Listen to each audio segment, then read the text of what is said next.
In a world filled with sharks, bears, and killer bees, one man is brave enough to stay indoors to bring you the latest in gaming, movie, and pop culture news. That man is Tom Awesome, and this is the Outside is Overrated podcast. Hello and welcome to Outside is Overrated, a grown-up podcast about gaming and nerd pop culture. On this podcast, we discuss video games, books, TV shows, movies, and board games. Thank you so much for joining us today. I'm your host, Tom Sadlogic, and I'm feeling much better than last episode. Thank you so much for grinding through that. We've got a great show lined up for you today. We are taking the plunge with 3 very fishy board games. 1 deep strategy engine, 1 chaotic dice fest, and 1 very polite aquarium simulator. Joining me for the discussion today are the Hobbybox Joe Burns. Heyo. Dr. C, Casey Aline. Hey, what's going on, everybody? And Mrs. OiO, Phoenix Adlanchik. Hello. Welcome back to the show, guys and lady. Today we're breaking down 3 very fishy board games. Let's kick things off with a quick discussion of our favorite aquatic activities. Burns, how much do you love doing water things? I mean, being out on a lake on a boat is fun, but I really don't care about any other aquatic activities. Don't it goes on the scale of don't care to just actively don't want to do the things. So yeah, I don't know. Being on a boat's fun though, so there's that. So you like being on a boat, but you don't like fishing. Well, right, because fishing just wastes time and takes away from the enjoyment of just being on a boat. It inserts something that's incredibly frustrating and annoying, and and it's just like, oh, okay, I caught a fish. Now I have to do all this crap with it to get it to the point where I can eat a chunk of meat that's like this big, and it's just like it's all this extra effort. I'll just have friends that go fishing, and sometimes I get to eat fish from them. Otherwise, whatever. I can get fish other ways. You should try fishing with Casey sometime. Casey, you want to unload on our friend or what? Oh, I mean, to each their own. I mean, just obviously very wrong, but that's the way. That I get it. Some people don't like fishing. Some people don't like touching worms and stuff like that. So, there's a lot of people that don't like fishing for various reasons. I don't care about touching worms. I can touch worms all day. It's the fact of having to take a creature and slit it in half and then rip a bunch of crap out of it, and your hands are all goopy. You run it into a lake that's full of Lord knows what to wash it off, and it's just like, okay, we'll just do this. Try to do this 20 other times. Maybe it'll do it once and that's it. And it's just like, it's just not worth it. I'll go to whichever restaurant that I want to go to and order fish on the menu, and I don't have to go through all that other crap. And hey, it gets to me within 10 to 15 minutes, and I eat it then instead of having to spend an entire day trying to catch that and go through the whole process. It's like, if I want sausage, I don't go out, slaughter a pig, dissect it, let it hang for a few days, and then make the sausage myself. I go somewhere and I buy the sausage. I've evolved past the hunter-gatherer phase, and that's fine if people still like living in that. But that's on them. You can also make that sausage by shooting a deer. I find myself weirdly in between you guys because, Casey, I'll put words in your mouth. You love fishing. You're very passionate about it, right? Like, it is one of the things that you truly love to do. I also love fishing, but I'm with Burns. I do not like cleaning fish. Like, my enjoyment goes to catching a fish, bringing it into the boat. Like, I am just as happy chucking it back into the water because, like, I don't like eating fish. I don't want to clean a fish. Like, there are people around, like my dad or my brother or Casey, who enjoy cleaning and eating fish. That's great. They could certainly clean my fish, but, like, I just don't want to do it. Yeah, I mean, I like the fishing a heck of a lot more than the cleaning as well. But there is catch and release. You don't have to keep all the fish that you catch. It's just part of being outdoors and one with nature. Like Joey said, getting back to the roots of the hunter gatherer that we used to be. I guess I don't know, but it depends on the species for me too when I'm fishing. Where if I'm bass fishing, I let everything go, and if I'm walleye fishing, you only get to keep 4 now. I think the state changed it. Maybe they didn't yet, but it's one of those things where you do have to let the fish go sometimes, and it's totally fine with me. And just getting them into the boat and the how you get them there is equally as enjoyable to me. Yeah, my dad has not evolved past the hunter gatherer phase. Like he wants to keep literally every single fish, and it's like whether they're legal or not. It's like I don't know, Dad. Like I've met enough conservation officers. I don't think I need to play that game anymore. Good call. And Phoenix, you married into this family, so like you also have an affinity for the water, but you come at it from a different way. Like you had never really been fishing since you were a child, like before we got together. Yeah, my dad, he took April and I out when we were young to, because his dad loved fishing. He was do a lot of fishing and he would bring them out. So he grew up fishing with his dad and his brother. And he took us out, we caught fish, and then he started gutting, and April and I just started screaming our heads off. We thought we are keeping it as a pet. He didn't fully explain He's this. like, fish, and you're like, oh, we're gonna watch it and bring it home. Yes, so that was my experience as a kid. But otherwise, yeah, I grew up on a lake. My dad loved boating, water skiing, kayaking, but his biggest passion was sailing, and still is sailing. So I grew up around sailboats and being out on the water, enjoying the water and sailing around. So Yeah, three of us love being in the water. One wants to punch fish in the face, so this is going to be a great show, guys. Before we launch into the main show, support Outside is Overrated on Patreon at patreon.com/OiO. Your support helps us purchase all of the media that we consume for the show, pays for things like web hosting, and all of the back-end stuff that goes into making a podcast. So if you're enjoying our content, please support Outside is Overrated on Patreon at patreon.com/OiO. You can back the show for as little as $2 a month. If you enjoy our personalities, you can also follow us all on social. I'm going to read all the ones that I have written down here, and then Casey's going to say his after the fact. You can email the show at overratedpod@gmail.com. You can follow Burns at HobbyBoxBurns on X and twitch.tv/HobbyBoxBurns. Follow Phoenix at PhoenixSidlacicOIO on Instagram. Follow me at TomSidlacicOIO on Instagram and Blue Sky. Follow the show at Facebook.com/OutsideIsOverrated. And follow Dr. C at drkch.bluesky.social, which is just way too much. They need to change that somehow. And then also on X at Dr._Casey. So 2 places. I probably won't get back to you ever because I'm just super bad at that. But if you want to reach out and say hey. Yeah, or send them like funny D&D memes and tag them. Like that's a good time too. We'll start our discussion today with the roll and write game Fleet, the dice game. Fleet, the dice game released in 2018. It tasks you with deploying a fleet of fishing boats while developing your bustling harbor. The game was designed by Ben Pinchback and Matt Riddle. I forgot to look up if they had done any other games of note. Maybe we'll circle back to them. It was published by Eagle Griffin Games, and it has a Board Game Geek rating of 7.6.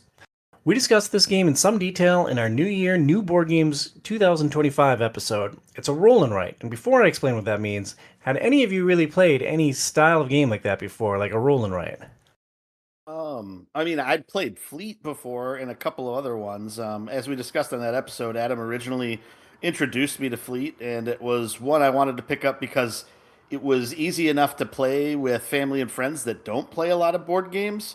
Because you roll dice and you pick them, and after you get through like a turn, you kind of understand how it all works. And so, and I think that with roll and writes in general tends to be tends to be similar. There's some that are obviously much more complicated, but no, I never really think- played anything. So it was just you mentioned something and you wanted to surprise me with a gift. And so no experience until you gifted them to me. So Yeah, I gave you Fleet and Dinosaur Island roll and write. Yeah. I'm a good husband. Casey? Unless Yahtzee counts, I don't think I have. No. All right. Well, I'm glad I got to introduce two of you to a new experience here. In a roll and write, you're sharing a pool of dice, you're drafting results, and you're marking progress on your own individual score sheet, building an engine over time. In Fleet, that means that you're buying fishing licenses, boats, and harbor upgrades. Burnsy, do you generally like roll and writes, or do you feel like they are too passive of a game format? I mean, I've only played a handful of them. Definitely played fewer than like Adam Wilson has. I only own two, so Fleet and then Twilight Inscription. It's a fun, palate cleanser usually. Something that you can just sort of mix in after playing a longer game, or if you don't have a lot of time to get a game in, it's easy to just pull out the box, get the dice out, the score pads out, and start going at it. And so I think that's the benefit of the roll and writes.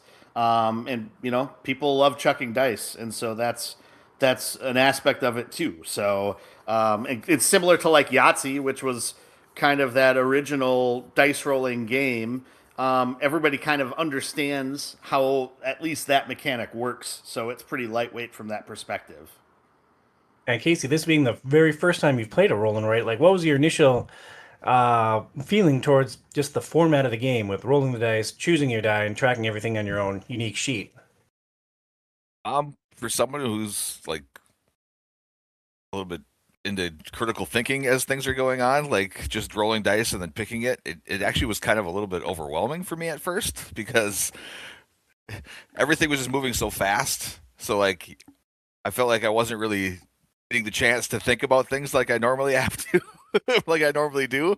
So in the end, like, go ahead.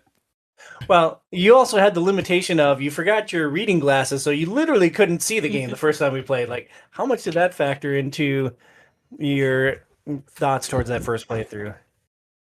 Well, in the end, because I realized that I had bought in a boat and I completely forgot that I bought a boat and wasn't filling it with fish. And then like I had to like several times take pictures of the board and like zoom in so I could actually read like what the heck I was going to be doing with that. So, as something where you're trying to build this engine and have it do things for you, like it's nice when you could just look down at the sheet and read it real quick, which I couldn't do. So trying to like get that mechanic down and actually kind of memorize it, that was not great. So, but and on the second playthrough, I had my glasses and I'd already played it, so the mechanics were a lot more familiar. What things did were a lot more familiar. So for me, it was a heck of a lot more smooth the second time. And I still enjoyed it the first time I played it too. It's a really fun game. Yeah, it's interesting. This is the first time I can recall running into an accessibility issue in a board game other than Adam Dunham and his colorblind issues. Like it's probably a legitimate gripe for this game that the font size is small. Everything is small because it's a very compact little package. Your scorecards are small, like if your vision is starting to go, like you're gonna run into some issues with this game. Feeney had to step away for just a second, catching her up. Like, Phoenix, do you generally enjoy roll and writes, or do you feel like they're too passive? And Casey said a bunch of stuff, and I wasn't really listening to it because I was thinking about my follow-up question. Sounds about right. The first one we played was the dinosaur one, which Dinosaur Island roll and write. Yeah. It is one of those things, you pull everything out, you have a sheet of paper and dice and all these different things in it. It does overwhelm you at first. You're just like, okay. But so it took a little bit of time, but I got into the groove. I really enjoy roll and writes. It allows me to kind of focus on what I need to do without having to jump in and be competitive with you right away. I can try to figure out if I can figure out this puzzle on my own, and then at the end of the game, see if I did well enough to outscore someone. So I've come to enjoy them because I can sit and think and, figure out, will this be the right move to make? So I've come to love them. I love Fleet because we take it with us on vacation. We can pull it out. It's very simple and quick and play it with not a lot of setup or a lot of space needed. So yeah, and I don't think these games this style of game is too passive. I've grown to really, really enjoy them. Like, Fleet has become one of my favorite games. Yeah. So it's a format that I really enjoy, and like, it wasn't even on my radar until we did that podcast episode about a year and a half ago. So let's dive into like the nitty-gritty mechanics of Fleet. In the fishing phase of the game, you are buying licenses and boats.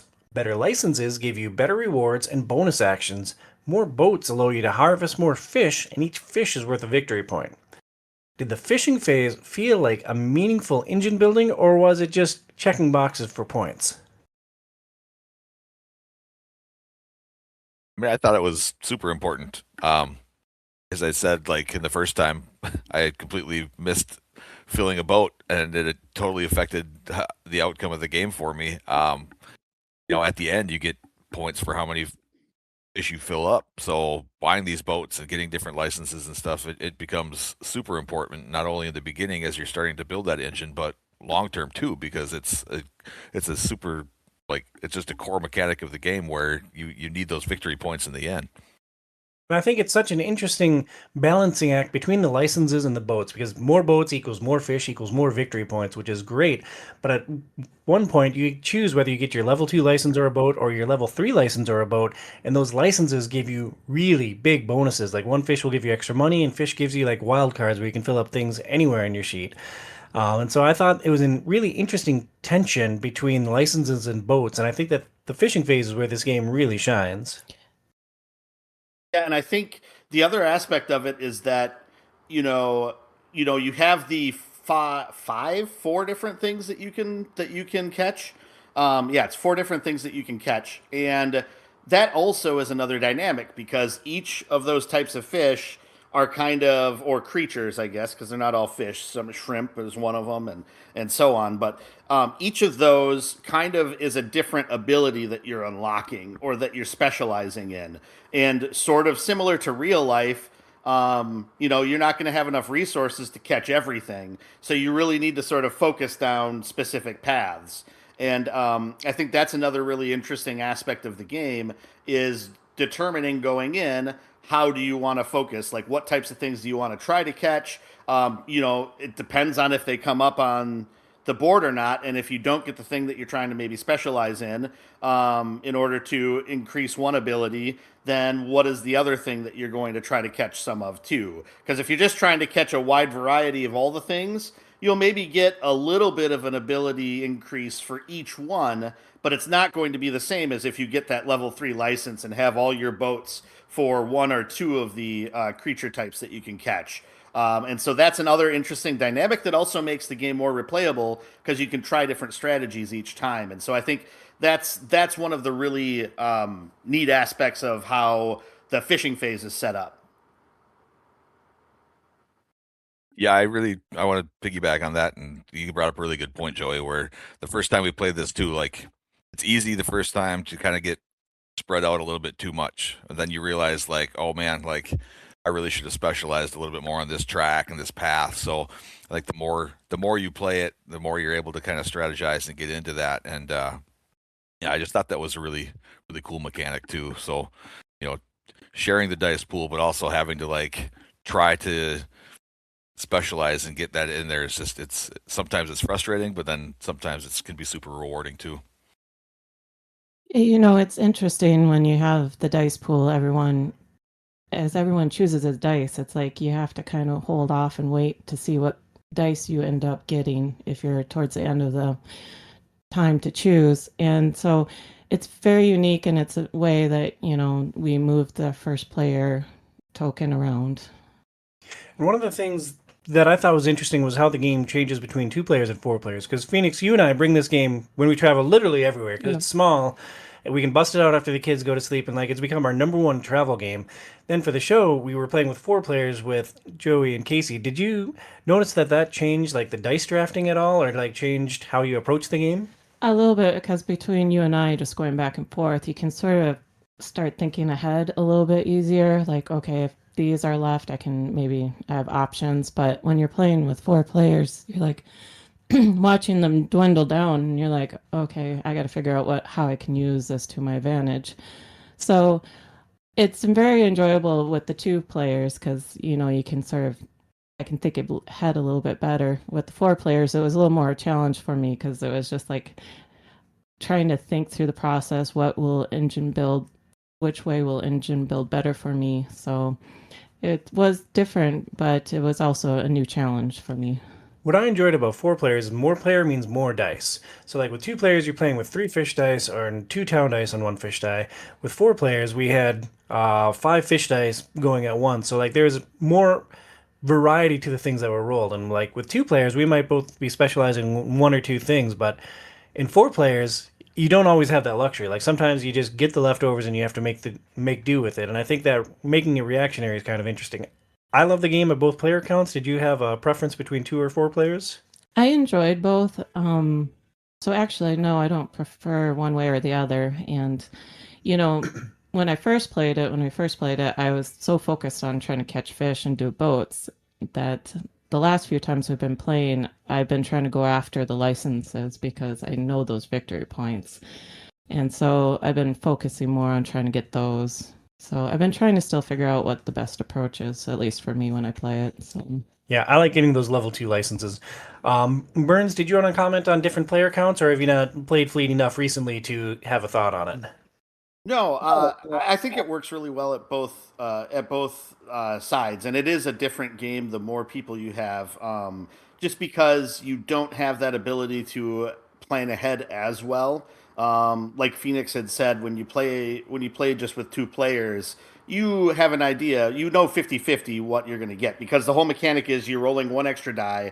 Everybody selects one die in turn order, and then the last die, everybody gets whatever is on that. So everybody would get shrimp if that's the leftover die. With 2 players, you have a lot better understanding of, okay, I take this die, I'm going to get one of these other 2, or if the other 2 are the same, it's like, okay, I for sure get that then. With 4 players, you just can't, unless you rolled a lot of the same, you just can't really plan that way. And so it's a little bit more it's a little bit more chaotic that way, which is fun also. But it's just different. So I've enjoyed it at all player count sizes that I've played it at so far as well. Yeah, because it's a gem. So Hmm. that's the fishing phase of the game where you're rolling fish die and everyone chooses one. In the second phase of the game, you are building out your harbor. So you're rolling a couple of town dice plus 1 fish die, and this could mean that you're working towards getting a king crab license to unlock endgame bonuses. It could have you buying more boats or unlocking buildings that add more mechanics for you as you go through the game. Did you guys feel like the harbor added a second strategy layer, or was it just more stuff to manage? I could start again. Both times we played, I went heavy on the king crab track, and I lost both times. So I don't know if that was due to my downfall on some of the other areas of the game, but I do like that it gives you that secondary option and that secondary strategy where maybe things aren't going so well on this end, so you can kind of make up for it on this end by taking extra fishing trips or getting additional boats to fill. There's lots of things that you can do on that, and then there's also a lot of the other options on that right side as well. I can't remember off the top of my head what they are, but it's definitely an important part of the game. Reminded me of a couple other games that we played. It brings in more of like the town aspect of it versus that fishing part. So yeah, I thought it was. I mean, it's definitely another important aspect. And I should note, this is also where you get all of your dice mitigation effects. Like, there's one that allows you to change a die face into, excuse me, into a wild star, so you can put it wherever you want. There's another one where if you get fish that you don't like, the more fish that you commit to this specific building, you get more victory points. The king crab licenses, like Casey went after, gives you endgame bonuses and then unlocks more boats. So it gives you a lot of stuff that you can do. Feeny, did you feel like it added meaningful strategy to the game? I do. I think the first section phase is unique on its own, but it doesn't allow you to manipulate a lot of pieces. Where the second phase, like you're talking about, you can choose a building that allows you to change a die or re-roll a die maybe. And gain those extra stars so that you can choose more options to get more boats or get more victory points in a certain way. So I think it's a very needed and very important part of the game. Yeah, I love this phase pretty much equally with the fishing phase. Burns, what are your thoughts on the harbor phase? So with the harbor phase, I think the one really cool aspect of that is where you can trigger a bunch of combos, depending upon how you set that up. With fishing, you're really just kind of doing the same types of things, and sometimes you can develop some combos on the fishing side of things. But in the game, when you earn victory points, you cross them off at the bottom of the sheet. As you gain certain victory points, you get a star, which allows you to immediately check off any spot on the board. Or on the harbor area. And so that is the way that as you earn victory points immediately and get those stars, you can then trigger other aspects that will cause you to do that. And so there's turns where you'll gain some victory points, you'll get a star, and then you'll be able to do another fishing trip. And you do the fishing trip, you get some more victory points based on some of the licenses you have, and you get another star, which allows you to unlock another building and get either more victory points, which might get you another star or something like that. And so that's where kind of you really earn your points, which makes sense because if you're fishing, that's where you make your money. The one knock I have with the harbor phase is the market is always something that is just, I don't know why, but it's such a pain to try to keep that running tally of how many fish you have to determine then what you end up getting from it. And for some reason, that just always breaks my brain and takes way too long for me to figure out which band I'm in to see how much money I make.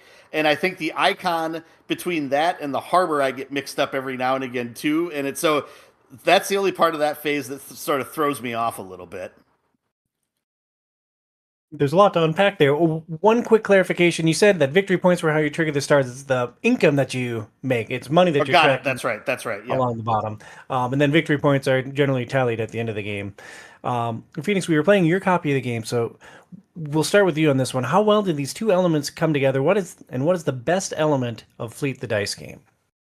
I think it's a wonderful package. I like dice, throwing dice, and I like being able to have my sheet of paper to figure it out and work on my own to see if I can get a good engine building going and see if I can do better than I did the last time. So I thoroughly enjoy it, like we've been talking about, and I think it's a great game that you can play. But for me, I enjoy just being able to see if I can outdo what I did before. Mostly. So you feel like you're more competing against yourself than necessarily directly against me when we play. Yep. Like, how did that apply when you're playing with Casey and Joey? Because like it's a different element when you're playing with friends than when you're playing with your partner. I just a little anxious, but I just was like I'll see how I can do with more players, having more dice, trying to figure it out. Because again, like we talked about with 2 players, I could think a little bit ahead of time to make my choices, where it was a little more chaotic, and so it was like that reactionary decision making. It's a little bit hard for me to be like, oh, is this the right choice? Second guessing myself. So, but yeah, typically I just see if I can do better than I did the last time. So. Now, having observed Casey and I play both board games and fantasy football together, like, do you think that he has an unhealthy level of competition? I'm not going to touch that. I like to win.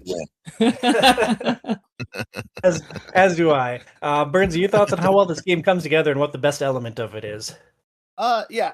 I mean, I think the game is fantastic. Everything plays into each other, which is one of my favorite aspects of games in general, is when, all of these different pieces kind of come together to interact with each other. And so I think that's one of the things that I really love about the game. And I think really just the fun of it is trying to find different strategies and seeing what works. So like, if you're focusing on these 2 types of fish that you're catching, what are the right buildings to get, or what are the right things to unlock in the harbor phase to maximize that? Or are you focusing much more on just trying to maximize the king crab to get the one big extra ability that you can get at the end there? And how do you sort of gain points outside of that? So I think that's the great part of it. And it's one of those games where at least I haven't found this is the only way to win. Like, there's lots of different ways to approach it and I think come out on top. And so I think that's the best part of the game. And I think jumping into that next point a little bit, and so I apologize if I'm moving forward, but I think while what you do doesn't directly impact other people per se, I do think the interactive aspect of the game is when you're selecting dice, knowing what are the things that other people are going for to either, so if it's like if I'm choosing dice before Casey, and I know that he's really been going after cod, right? Like that's what he's been trying to catch. And it's like, well, I really would like to get a license for that. So then I'm going to select that because I know he's going to pick that. And I won't get that as sort of the one that everybody gets at the end. And so there's that level of strategy, of knowing kind of what are the things that they're looking for. Or when you get near the end of the game in the harbor phase, what are the things that if I leave it for them, they're going to get more victory points or they're going to be able to get more income. That's like that's the other thing where I think the interplay comes in is trying to block people from getting things that will maybe do better for them, or how to manipulate the dice so that you get the two things that you want.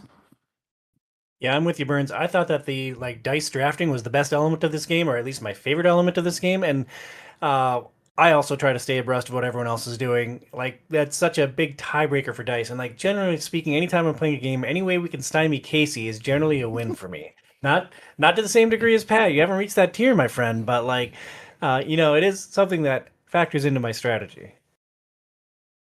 Yeah, I mean, thanks, Tom.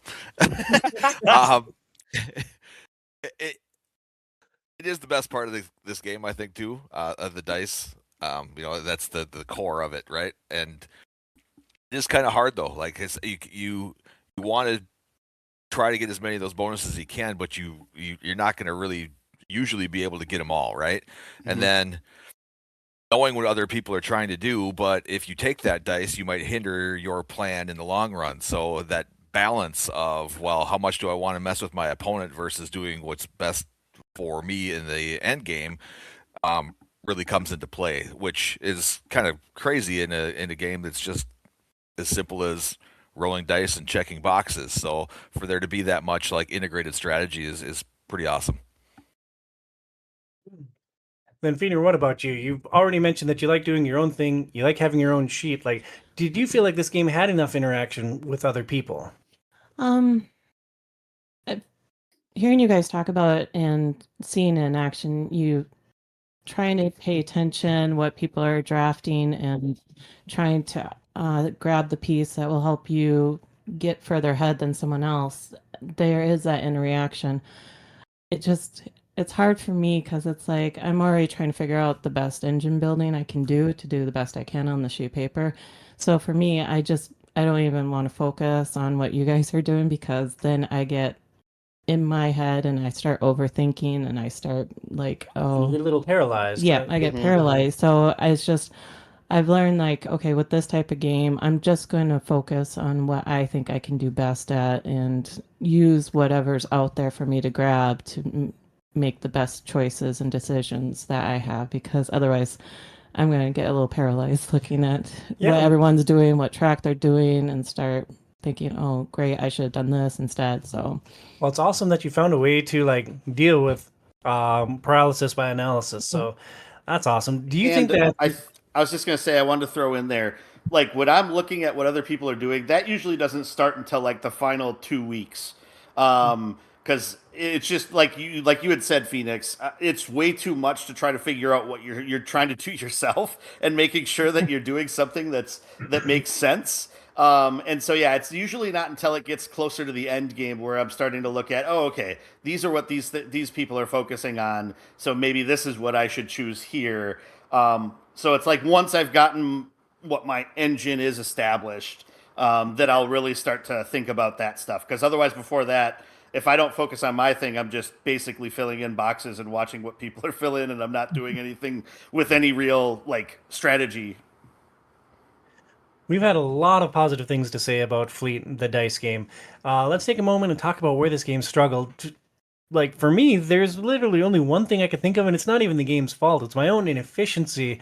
For some reason, I misread the rules, and the first 10 times Phoenix and I played it, I thought that the 2-player game ended 2 rounds early. Yeah. And it's oh man, there's never enough activations to do all the stuff I want. And of course not, because I was ending the game early. We missed 20% of the game. And that's literally the only negative that I could think of. Is there anything that you guys want to poke at? That's the thing. looking back after we started playing 4-player, we're like, oh no, we could have kept going 2 more rounds. So it'd been, but I think it played well, even though we ended early, so it doesn't really knock. But I don't think there's really in my opinion, anything wrong with the game, except for my ability to remember all the stars, like this activated, and missing a star, and it's like, oh shoot, I forgot something. So mostly for me, it's just myself trying to remember all the triggers that happen and the stars to fill in. And so the main fleet and fall is that like it points at, or the main flaw in fleet is that it points out our own flaws and like makes us feel insecure and bad about ourselves. For me, yes. Casey, Joey, are there any weaknesses of this game that you'd like to address? I think the big thing from my perspective is just there is a lot going on in the game, and the mechanics are pretty simple. You roll dice, you choose one, everybody else chooses one, then everybody gets one, and then you do the same for the next thing. And every now and again, you have your income phase and everything like that. Like the structure of it makes sense, but the first time you play it, you're not going to create something very efficient. Like it's just the way that it's going to happen.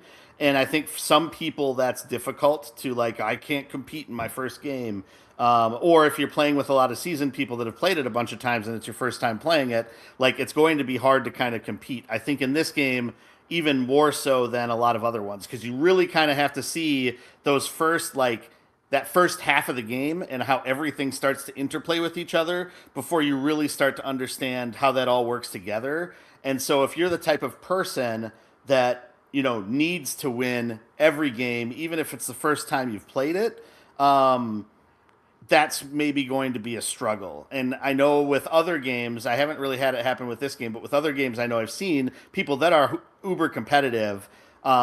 If they aren't competitive in that first game because they haven't put it all together, it's kind of a 50-50 as to whether they're like, oh, okay, I just know that I need to do this next game. Let's play it again, and I'm going to dominate.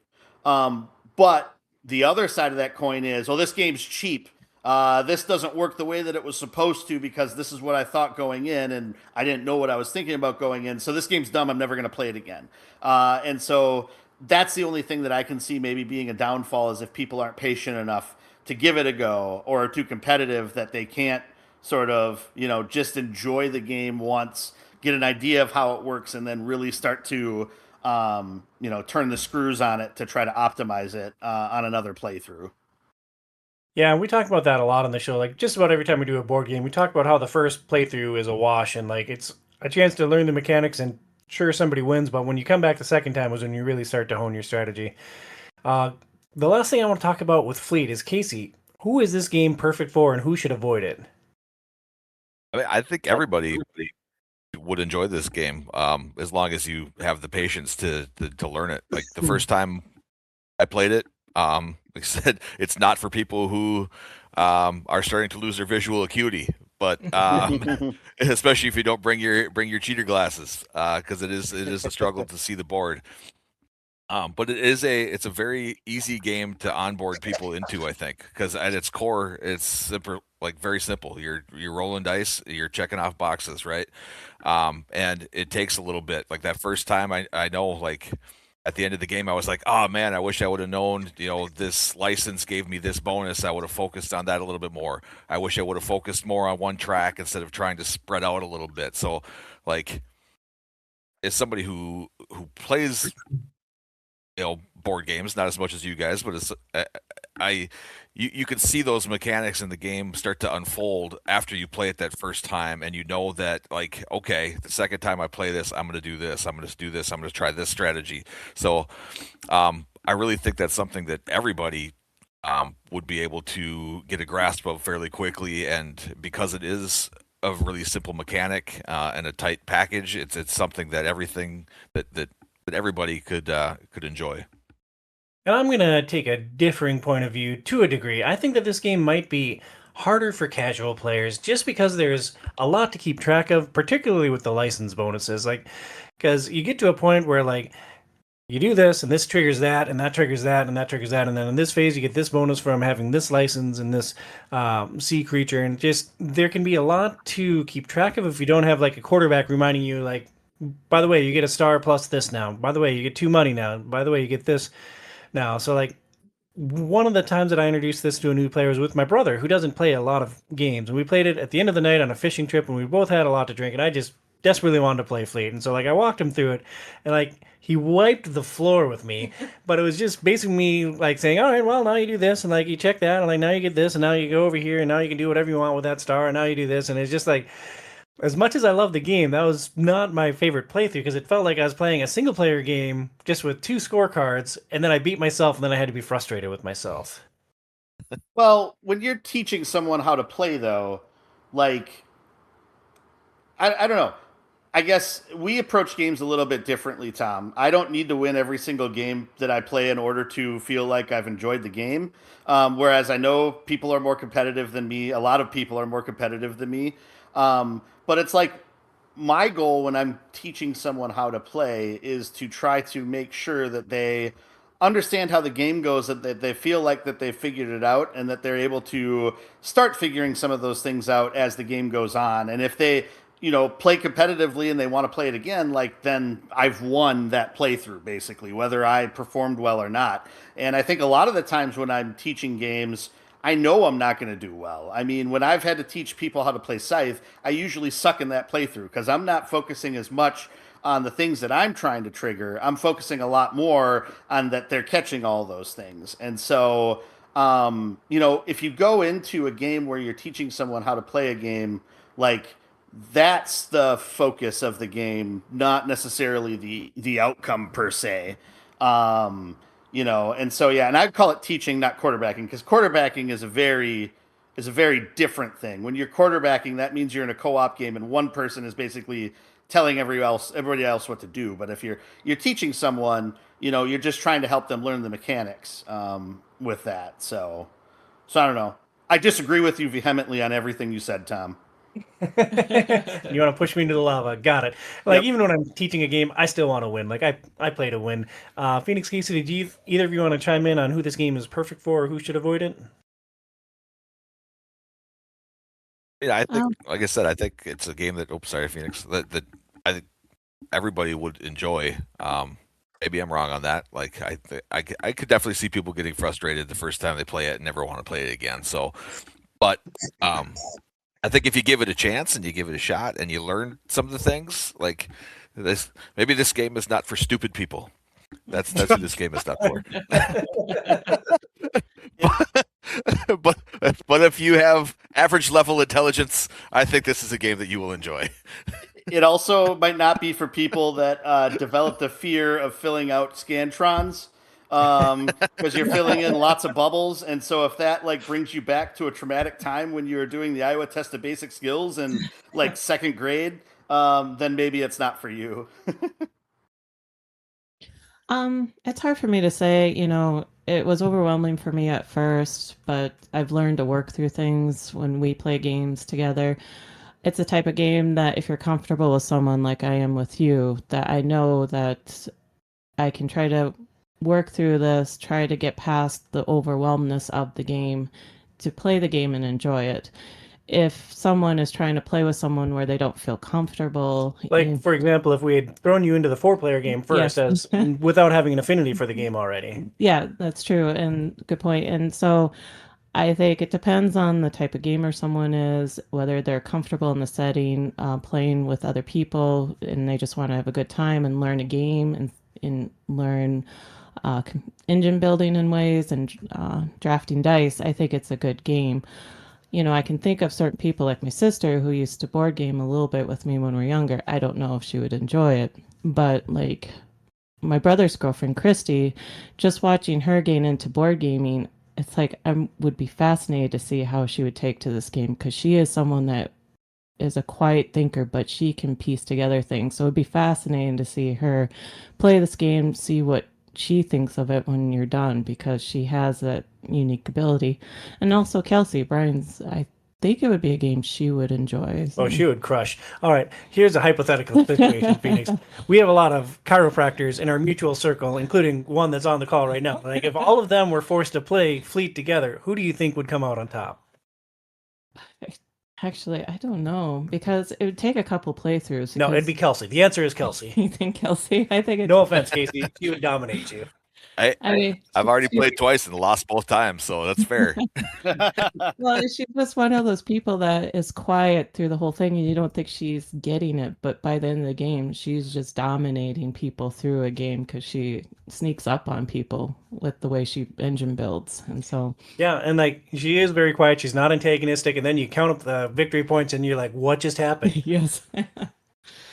All right. Well, that is Fleet, the dice game, a timeless classic that everyone but stupid people should play.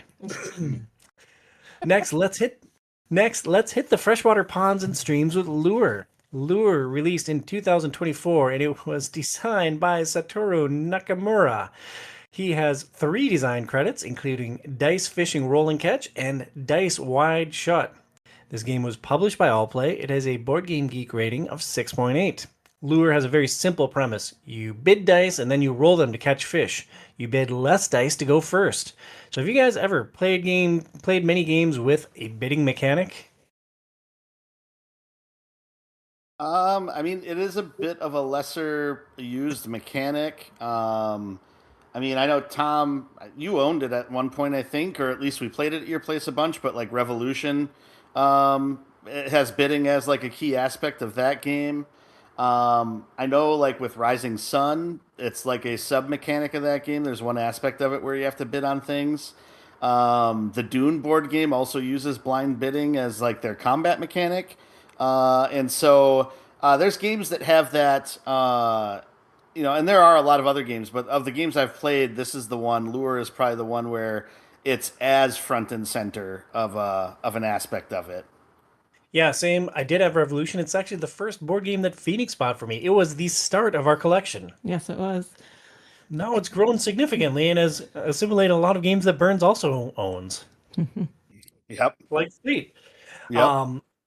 So yeah, I think Revolution was the only one that came to mind. I think Cyclades maybe has a bidding element to it too, but like generally speaking, I don't play a lot of games that have a bidding mechanic. Casey, Feeney, either of you have anything that comes to mind? No, not really for me. I didn't think of anything until you said Revolution, and then I was like, oh yeah, I broke that game. Yeah, you were pretty good at it.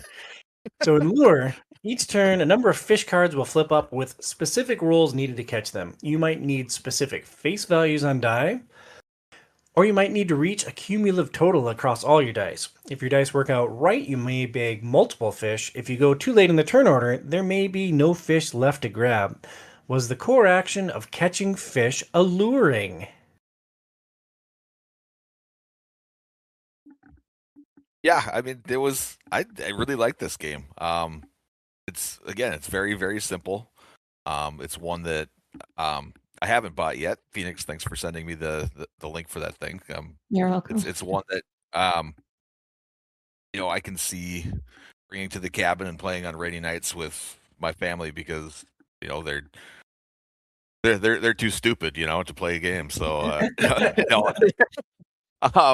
no, it's very simple, right? You're just rolling these dice and you add up the totals and you're like, okay, like I see what these fish are, and the bidding aspect of it is the fun part. Like, which dice do I save? Which dice do I need for the next round? And then it's just a really really fun, simple mechanic, simple game that I really enjoyed. Yeah, I thought it was really fun to try to find the sweet spot for dice bidding. I almost always wrong, but like I really like that choosing your dice privately and then revealing and saying who gets to go first and determining the turn order.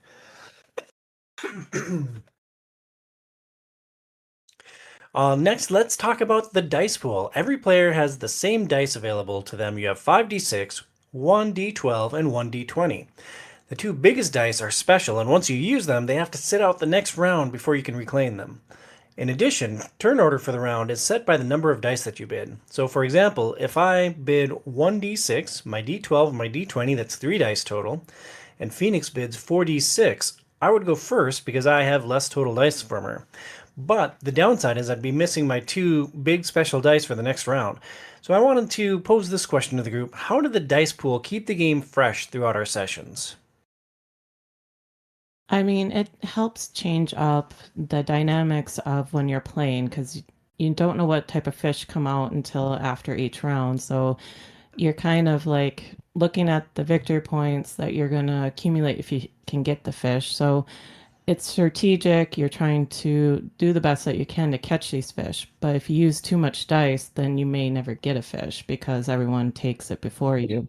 So, I mean, I think the mechanic is very, it keeps things changing and mixing up so that it keeps it replayable and keeps everyone, figuring out if I can outsmart someone. But also, you have to roll the dice, and the dice might not work for you once you roll the dice. So, Yeah, it can be brutal. Like if you waste your big, if you're counting on a big cumulative total, so you bring in your D20 and your D12 and you roll like a 1 and a 3 on them, like you can get into a pretty big hole pretty fast, and then you don't have those die in the next round. And like I found times playing lure that I just felt like I got behind and didn't really have a tool to catch up. Yeah, I think that's the really difficult part of this game is that, and you have like the lures that can kind of help a little bit with that, but a lot of it is if you just don't roll the right things, you're kind of hosed, especially if you go later in the round. But then there's certain fish that you just can't catch unless you put more dice in, and so it does become really difficult. Like you said, if you have that one bad round and you put a lot of resources into it, you fall behind really quick, and it can be difficult to try to come back from that. I think I had that happen to me in one game where it was like I put a bunch of dice into one thing because I wanted to try to get these fish. Other people had good rolls and they got stuff before I could get there, and then it was just like, well, I can't. I tried rolling and I couldn't get the other things, and you just walk away with nothing. It's yeah, that definitely can set you back. I found myself frequently vacillating between using lots of dice and using very few dice. So like I'd either try to go first or I'd try to go last and have all the dice to try to scoop up what people missed. Is that how you guys approached like choosing your dice, or did you have a more measured approach? Can we call that approach the Ricky Bobby approach? So if you ain't first, No, you're first. last. Have you not seen the film? I don't know. I think it works. Shocking that Tom has not seen it. Hey, Phoenix hasn't either. She hates Will Ferrell with a burning fiery passion. See also John Favreau movies. yeah, not my favorite. Wow. No, no. But did you Shame. guys like have a strategy that you tended to default to? Because like, I try to do different things in this game, but I always like going first gives you the chance to get those fish before anyone else goes, and like having all the dice gives you an opportunity to scoop things up. Like, did you guys default to a strategy, or were you more fluid with your approach? I guess I ended up trying to do less because, trying to do more, I felt like I would miss out if, so I guess my strategy was always see if I can do less in ways or medium. So that was basically my strategy. Yeah, I mean it's kind of a hard game to be strategic in because you have this big dice pool, right? And you're at the mercy of the dice, number one, but you're also at the mercy of the fish that are coming out. So Mhm. you may, you look at the fish that are out there and go big, but you also like it's a game where you kind of have to also pay attention to the other dice that everybody else is using because I don't like there is that part of the strategy like trying to read your opponents and try to figure out what they're going to do because you don't want to waste your entire dice pool if somebody else is going to do the same because then it's a roll off at that point in time, Yeah. right? So if you do that and you end up coming on the bad end of that, your game is potentially ruined. It's going to be really hard at that point to catch up. But if you are more strategic with it and you, like Tom said, if you just maybe like put one or two dice in and everybody else is going for these big fish, then it opens up that potential to catch maybe one, two, or three fish even the next round, and then you're all of a sudden you're in the driver's seat. So I don't know. Like it's part of it is yeah, like it's hard to be strategic, but if you're able to pick and choose those moments by paying attention to what everybody else is doing, I think it can set you up for success. Yeah, and I mean, I think the biggest thing is it is really difficult to have a strategy because of, you're not just like Casey had said at the mercy of those things, but you're also at the mercy of other people's dice rolls. And so if you end up going later and they roll really well, then there's just slim pickings left for you. And it just can lead to either something that's impossible to catch that would be worth a lot of victory points, or something that's like, okay, I spent 6 dice to get 2 1s and get this it's 1 victory point or 2 victory point fish. Woohoo! So yeah, it is really tricky. I don't know. I mean, I haven't played it enough to really know what the right strategy is with any of it, other than just rolling dice well. Yeah, the right strategy is just pick some dice and then complain the whole time because things aren't going your way. That's the official Tom strategy. Just like fishing. I will say one nice thing about this game too is that it's not just how many, like the total score, right? Like certain fish, you have to have certain combinations of dice. So like you have to have a 1 in your dice pool, or you have to have 2 dice that are the same, or I don't remember the exact specifics. So it's not always, it doesn't always just come down to, all right, I have all 8 of my dice. If I roll all 8 of these dice, I'm going to get the fish. There's scenarios where you may roll all 8 dice and you don't meet the specifics for that fish, and you're still kind of screwed. So, again, just another reason where it is hard to be strategic. Like, just because you save your dice pool doesn't mean that you're going to be able to get what you want. Yeah, good point. Beyond the dice, players can also earn lures with various abilities. You could have one that serves as a die face, one that adjusts die by plus or minus 1, or one that gives you extra victory points when you catch a fish. These are bid with your dice, and if you don't get to use them, you lose them. How impactful were lures to your overall strategy or to the overall experience? I mean, go ahead, Casey. Oh, I think the lures are where, like, as I was just talking about with the specific type of fish, I felt like that's when I was using the lures mostly. Like, some of them you need to roll higher than, you need a 5 or a 6 or whatever, and some of the lures were for specific dice, or you could plus minus some of your dice to change the face value. So I think that's where I found that the most beneficial use of lures was catching these specific types of maybe the higher point value fish. Yeah, I mean, I think the lures are a vast amount of the strategy in it, just because those are what help you to mitigate the randomness of the dice. And still, it's random as to which ones you end up getting at times. I mean, I think you start with 1, is that right? And so, but just like anything, if you don't have the right avenue to use it in, some of them aren't as useful as other ones. There's definitely some lures that are a lot more useful than others. So if you get those, it's a little bit more of a leg up than if you get some of the other ones.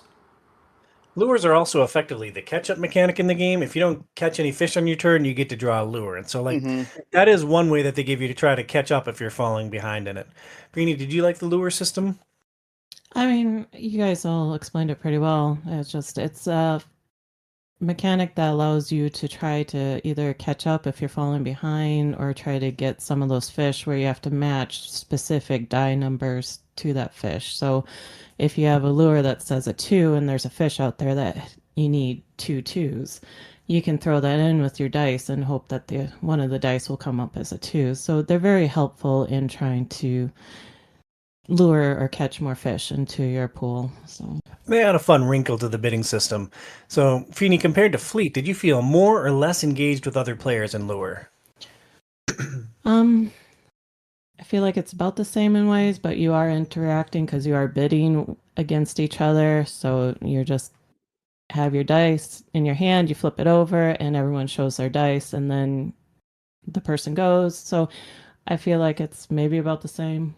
And I feel like it's a lot more engaged just because you are looking at the other players every single turn, counting their dice, and competing for that spot in the turn order. So I felt like it was more engaged. But Casey or Joey, do you guys have thoughts on whether this is more or less player engagement than Fleet? Well, I think in Lure, you're wanting everybody else to suck a lot more, because if you're later in the turn order, you want more stuff available so you have a better chance of catching things. Or you're wanting people to bid higher so that you can go first and have a better opportunity to catch things. So I think in Lure, you're wishing a lot. I think you're interacting a lot more because you're trying to beat them, or you're wanting them to succeed less. Whereas in Fleet, it feels like it's a lot more about you're just focused on your engine. I'm going to score enough points that what they do doesn't matter as much. And so I think that's where the key difference is between Fleet and Lure. Even though, like, what you do necessarily doesn't completely impact other people, but if you go before them and you catch more fish, or catch fish, then they can't catch them. And so there is that sort of direct effect on other people's turns in Lure compared to Fleet. Yeah, that's a good point with calling out wanting everyone to suck more in this game. Mm-hmm. Casey, who is Lure perfect for? Everybody, even stupid people, can get this one, right? Yeah, I wrote down This- luck on a fishing trip.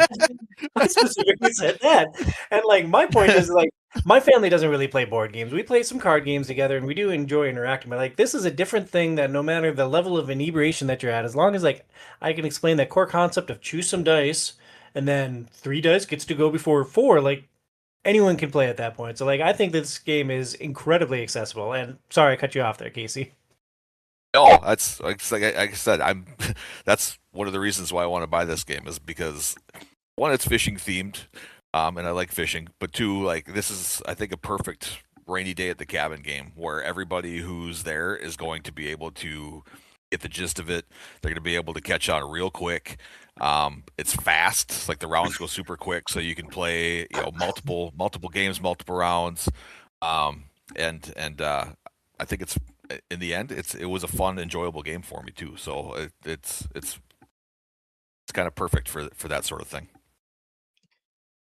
I was just gonna say, you guys said it. I mean, it's a good game to throw out with people. It's sort of like a party game if you have a group of people together to just play. Party game's a great fit. Like it's great for people who don't play board games. But How many people can play? 5, I think. 5 or can't 6. remember. I Okay. can't. Yeah, but for me personally, it's not a game for me because of the quick math that you have to do, and math just paralyzes me. So it's, for me, it's, I will play. I just need to tap you on the shoulder to help me figure out if the math works out, or Yeah, in a dice match. In that regard. So I'm always happy to add things for you, honey. But so Not for Casey. Casey can do his own darn math. that's the only thing for me, is just that it's just, I could see it's a party game to just throw out and play with a group of people if you just want something quick and easy and fun to do, to just kill time, or just been drinking and want to have some fun. But it's not one that I'll gravitate towards. So Feeney hates it with a burning fiery passion. Got it. Yeah, I think if people don't like randomness, I think this game is a lot more randomness that is more difficult to mitigate than a lot of other games. And so you can have a big strategy sort of built up, and you just roll bad and you're stuck getting nothing or not a great fish. And so I think that's some people that where they don't like a lot of that randomness, or need to have a way to sort of mitigate that randomness, maybe won't enjoy it as much. So yeah, that's what I would. That's the one thing I would say that it wouldn't be great for. But otherwise, it's definitely great for casual people because, like Fleet, it's rolling dice. There's a lot less that you have to keep track of from rolling the dice. It's really just like when you roll that, what you get, and then determining what you want to bid on depending upon what fish come up there. So it's a lot more straightforward that way, and a lot less bookkeeping compared to Fleet. Yeah, if you can embrace the chaos and just roll with it, there's a good time to be had with Lure. We've got plenty more to reel in with our discussion of fishy board games, but first, let's hear a word from our sponsor, Premier Health. This episode is brought to you by Premier Health, home to Dr. Brian Camille and Dr. Kelsey Camille, two chiropractors who know a thing or two about getting your body aligned, whether you're hauling in lunkers or expanding your harbor. Unlike these tasty fishing board games, your health is no game. At Premier Health, they specialize in everything from lobster lamentations to predator paradoxes, helping you feel better one adjustment at a time. So if your back feels like you've overextended yourself in laying eggs or positioning schools of fish, or if you're ready to upgrade your health, visit premierhealthmn.com and schedule your next move. Premier Your Health, health, because the Because the best best defense defense is is feeling feeling your your best. Feeling best. your best. That plays really well when we record online. Holy cow! Thank you, doctors Brian and Kelsey Camille, for your support. Check out their website at premierhealthmn.com. That's premierhealthmn, as in Minnesota.com. We'll close our show today by discussing Finspan, designed by David Gordon, who has like 6 design credits, including Monkey Palace, Crafting the Cosmos, and Floristry, and Michael O'Connell, who has no other design credits. Stonemaier Games released Finspan in 2025. This game puts an aquatic spin on the wingspan formula. You play a marine researcher seeking and observing fish over 4 weeks. We've played a lot of engine builders on this show. Where does this mechanic rank for each of you? Is it top, middle, or bottom tier?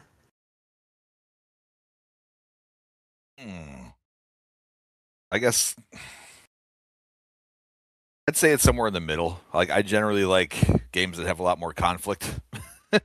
um, where you're be I mean there's a lot of strategy obviously that comes into engine building.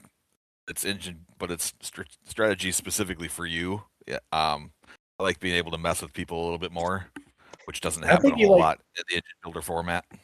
I think you like imposing your will on people more. The correct answer is it's top tier. For me, engine building is top tier. See also deck building. It is basically my favorite mechanic. Feeney, Burns, either of you want to jump in with where engine building ranks for you? I mean, it's up there. I guess I'll have to like sit down and think about like what my ranking of mechanics would be. It'd be the mid to top tier for me. Um, if that was all the game was focused on, sure, it's a fun game, but do I get a lot out of it? But when it's mixed into there, so kind of like how Scythe, how you have that combat and you have a lot of other things interplaying along with building your engine, and you know how your engine unlocks other things. Yeah, I don't know. Engine building is a lot of fun, so it's probably at the bottom edge of top tier. Not my favorite, but it's up there. Yeah, I'm like top, bottom top tier. I enjoy it. I just building my confidence with it, not stumbling over overthinking and stuff. But Yeah, so it's in like man from uncle territory. but no, I'm getting better the more we play with it, and it's starting to creep up more. So Yeah, you're good at it, love. Like you truly have a mind for engine building. In Finspan, the basic actions of this game are pretty simple. You either play a fish card or you dive into one of your 3 regions to generate resources. When you play a fish, you play it into a dive zone, which is divided into 3 regions vertically. So thinking about playing fish specifically, that first action that you can take where you take a card from your hand, you pay a cost, and you play it onto your board, did playing fish give you worthwhile tactical actions in Finspan? I mean, yes, because you have a finite amount of resources, especially at the start of the game, and so trying to figure out what to play out there. At the beginning of the game, you start with your 5 fish, and in order to play them out, you either got to spend your eggs, which you start with, I think 2 or 3, or you got to spend cards, which you start with 5. And once you discard those cards, then your hand's a lot smaller, so you can't play out a lot of other things. And so, that part of it is definitely about resource management, as well as then what you're getting back in return for playing the card. So, similar to Wingspan, you'll either get something when you play the card, as far as resources go, or you'll take an action and put things on the board when it's played, or you'll trigger it when you go down through the column, similar to with Wingspan. And so, yeah, I mean, that's the whole aspect of it. And, just like any of these games, it really depends upon what cards you have and how well that plays into what resources you have at the time you have those cards. I was just going to say basically that same thing where it's like kind of at the mercy of what cards you pull, right? Everybody's pulling cards from the same stack. You don't get to choose and pick and choose which fish you you get, but you just kind of have to make best with what you have. And I felt the first time we played this game, I had a lot better options. I could kind of build a little bit better. Second time we played this game, most of my cards to play the fish, I had to give up fish. So my fish pool was extremely limited. So I was like basically stuck. Like if I wanted to play a fish, I most of the time only had one to choose from. So I'm like, well, shoot, what do I do? How do I get that fish in play? Or I was stuck in that dive track far left where you had to do that to get more cards. So even if I didn't necessarily want to do that, I was kind of forced into it just because of my limited fish pool. And getting those fish out on the board to build your engine and get those victory points in the end game is crucial if you want to win. Yeah, it's interesting how you overcompensated for that by loading up on cards in our second game. Like, I think you ended the game with 19 cards in your hand. That was the first game. Oh, yeah. Second game, I had like no fish the entire time. So yeah, I played. It was totally different, which is fun. Every time you play this game, it's going to be different because you're just pulling all these different fish, and you have to, rethink your strategy depending on what's in your pool, and where you can place them on your board. It's there's a lot that goes into it, but it's a really fun mechanic. No, I was just going to say laying the fish, I think, is very important because, I was thinking it was going to be like Wingspan. When you come in, you have the dice to roll to get resources, and I'm like, where is the fish tower for us to roll to get the food or the resources that we need? So once we start playing, it's like, okay, we need to lay out fish. We need to start diving to get more eggs or fish to make schools of fish, So I think laying those cards out is important. But then, like everyone's talking about, you have to be strategic because you have to think about, well, in order for me to lay that fish, I need to have these resources. So, and you have to discard cards. And so you need to try to figure out how many cards that you want to keep in your hand or to get rid of to lay the fish. So, And I thought it was much more thoughtful than I anticipated because while you have those three regions, which is similar to Wingspan, the subregions in each of those dive areas make placement strategic. So, like, if you want to get the most action that you can out of each of your dive turns, you need to strategically position your fish across these three areas. Because if you don't have a fish in one of these areas, you're not getting the bonus for that area when you dive there. So, like, think of the far left column, which is all about drawing cards. If you don't have a fish in each one of those three areas, if you only have fish in two of those areas, you're going to end up drawing two cards and then getting a card back from your discard the first time you go there. Whereas if you had put a fish in each of those areas, you're drawing three cards. Doesn't sound like one card is much of a difference, but when one of your basic resources is discarding cards, every card is valuable. and that's the thing. Like last night playing just the two of us, it's like, oh, I really need to go down this column because I want to hatch these eggs.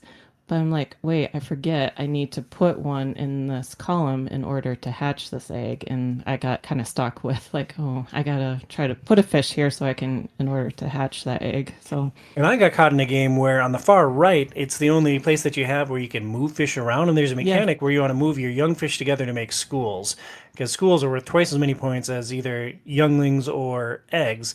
And so moving your fish together to build those schools is important. And I realized I didn't have a fish in that bottom area. I couldn't trigger my move ability. So like I was hatching eggs and creating all these young, but I couldn't put them together as schools. I'm like, oh, well, I am just hosed until I get a fish in here. And like I realized that too late. I'm like, oh, well, I'm going to get my butt kicked. That's a bummer.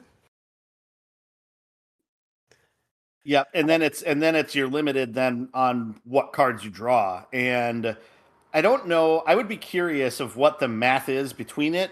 It does seem like there are a lot more cards that go in that top region, the sun region, as opposed to the middle region or the dark region. It feels like there's a higher percentage that go into that top region than the other two. And I think it's like the middle region seems like it's the lowest, which also would make sense because that top region has 3 rows in each of the 3 columns. So there's 9 spaces in that top region. The middle region, is there 4? Yeah, I believe there's 4 in the top, 1 and then 2. Okay. But either way, yeah, that one has the most. The middle has the 1 row, and then the bottom has the 2 rows. And so yeah, so it. I think that's the other tricky thing is when you really want to try to fill in some of those spaces in those other ones, it can be hard to actually get those cards sometimes. Yeah, I ran into that specifically in another game. I couldn't find. It was a game where I couldn't move my fish. I couldn't draw any bottom area. I couldn't draw any. I forget what the deep is called, but like the deepest area, I couldn't draw any fish for there. So like, I couldn't trigger those bonus actions, and it was exceptionally limiting for me. Well, it's kind of part of these games, right? Wingspan, Fishspan, like part of these games is also like I don't know how many people, you read the little tidbits on each little fish, right? And like in the natural world, that's just how fish are. Like a majority of the fish in the ocean are found in that top layer, right? So we can't just like create fish that don't exist and put them in those different areas to make it more convenient for people. Most fish are found in that top marine layer, and there's not a whole lot that are found in that middle layer, and there are quite a few more that are in that bottom dweller area. So yes, like our inconvenience is just part of natural selection and how things work in the ocean. Yeah, I'm hearing you say that Burns should just suck it up, Casey. Is that like summarizing what you said? Yeah, suck it up or play Wormspan, which they could just make crap up for that one, just to be convenient for you and how you like to play your game. Well, I mean that has the same thing though, where there's only dragons can only go into certain regions also, so it's kind of the same boat at that point. Dragons are extremely territorial, Casey. Like, try to get real. We're trying to have a real conversation about board games here, dude. Depending on where you played your fish, your dive regions become more valuable or more powerful. One basically lets you draw new cards, giving you new fish to play. Another lays eggs on the fish that you have in your ocean, which gives you victory points and can be used to pay for card costs. And the last column allows you to hatch eggs and move fish around to create higher scoring schools. So overall, did you enjoy the structure to these actions and how they grew as your engine expanded? I mean, definitely. I think that's like the whole game here is trying to get cards with certain when played abilities or when activated abilities so that you can trigger really interesting combinations with the actions that you do when you dive in that zone. And so for instance, putting like cards that allow you to hatch eggs in the center column where you're laying eggs gives you a lot of power because you're able to get fish out there to create schools a lot more easily without having to maybe move them around. And so if you get the right cards that allow you to do that, that can be helpful. The other strategy would be putting things that only exist in one column in a different column so that maybe you don't have to go as much down the draw cards route if you can draw cards from the other areas also. Burns, I want to go back to something you said just a second ago. You seem to really focus on schools within Finspan. It seemed like every game you had the most schools and were generating the most points from your schools. Was that a central part of your strategy, or was that just how like the cookie crumbled for you? Well, I think a lot of it just kind of came down to the fact that that was in the so when we played with the because each week you have a sort of goal that week and you get victory points if you accomplish that goal.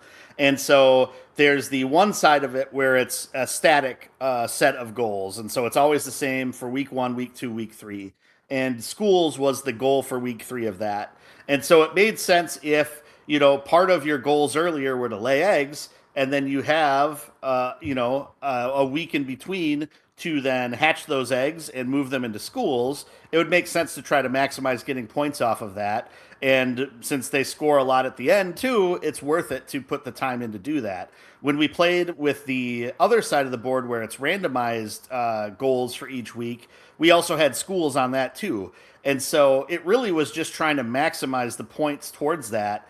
And I think in both the static one and then the ones that we drew, eggs were a part of one of those goals also. And so at that point, it just kind of made sense to, I put all these eggs out here. Now I hatch them and try to maneuver them into spots so that they become schools because that's going to give me extra victory points that week. And it gives me extra victory points at the end of the game too. And so I wouldn't necessarily say if that wouldn't have been on there, I probably wouldn't have done that. Though I would say that it is a really useful way to get a lot of points at the end of the game. But if it's not one of those weekly goals where you can stack a bunch of points there too, it's maybe not as crucial as just doing some of the other things to get, high point fish out there, or fish that score you extra victory points at the end of the game. Are maybe more useful than at that point. So it really sort of hedged upon, or was sort of rooted in the fact that that was a set of victory points, not just at the end, but at another point within the game. Yeah, I was playing with you, Joey. I was always surprised at how well you were able to accumulate these schools of fish, because I was so focused on trying to get the fish with the biggest victory points on them on the board. So I was using up a lot of my resources in order to get those fish out on the board, because I could see those victory points.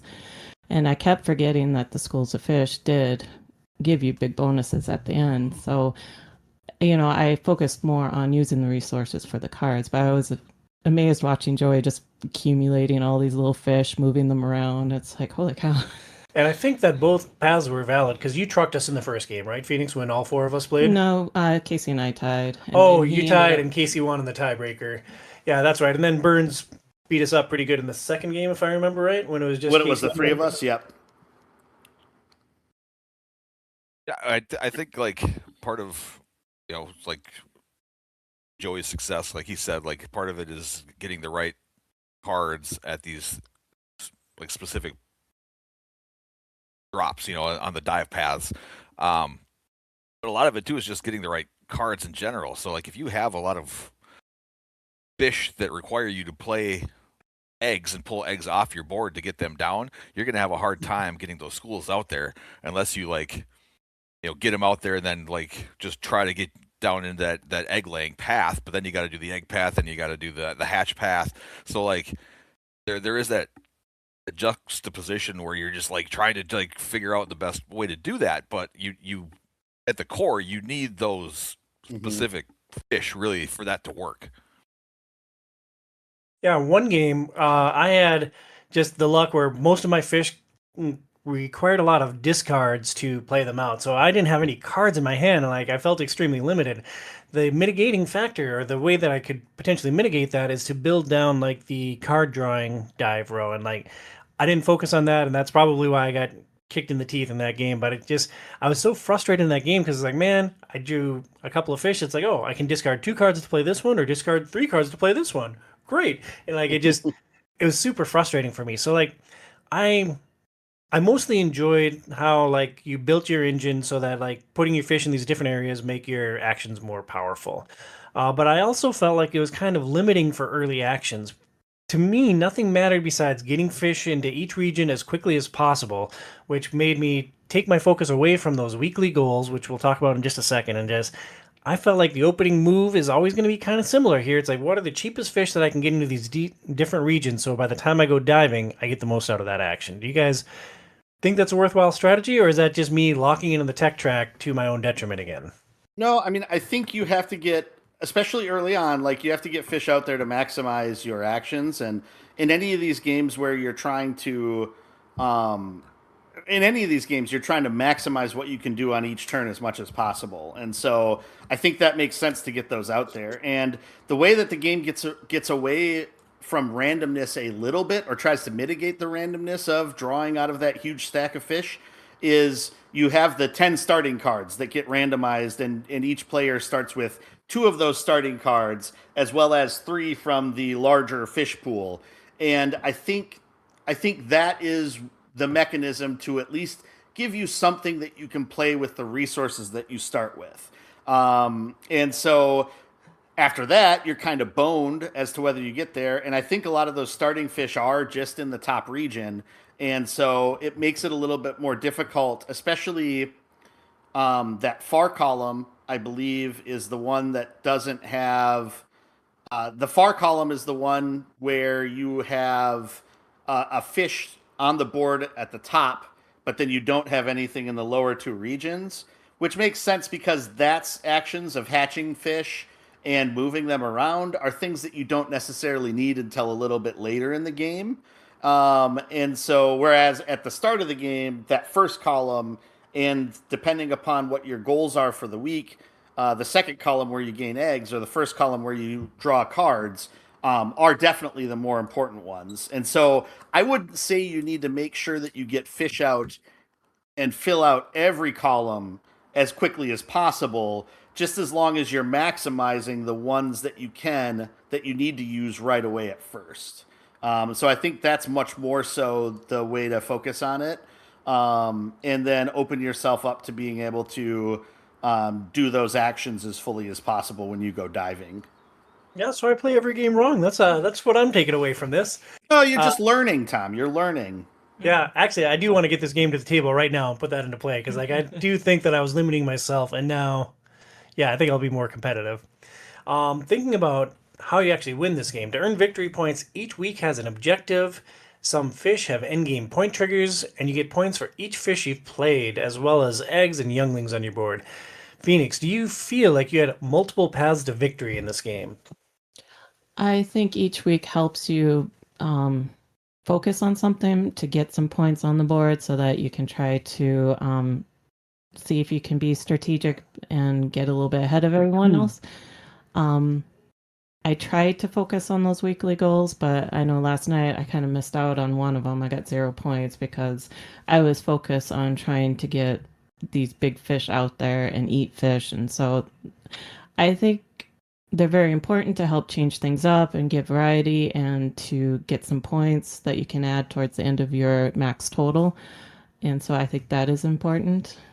Yeah, and we had a unique experience last night outside of the games that we played with Casey and Joey to prepare for this. We played with randomized goals, and we got really random ones. Like, one was fish consumed. I forget the other goals, but like it wasn't schools, it wasn't eggs. Well, the first one, the week goal was having the biggest fish. Oh, that's right, because there's different categories of fish. Like there's small fish, medium fish, and big fish. Yeah. And the bonus for the first point, or for the first week, was to get the biggest class of fish out there. Yeah. And like if you didn't draw those, like you didn't, like you got a 0 for that. Yeah.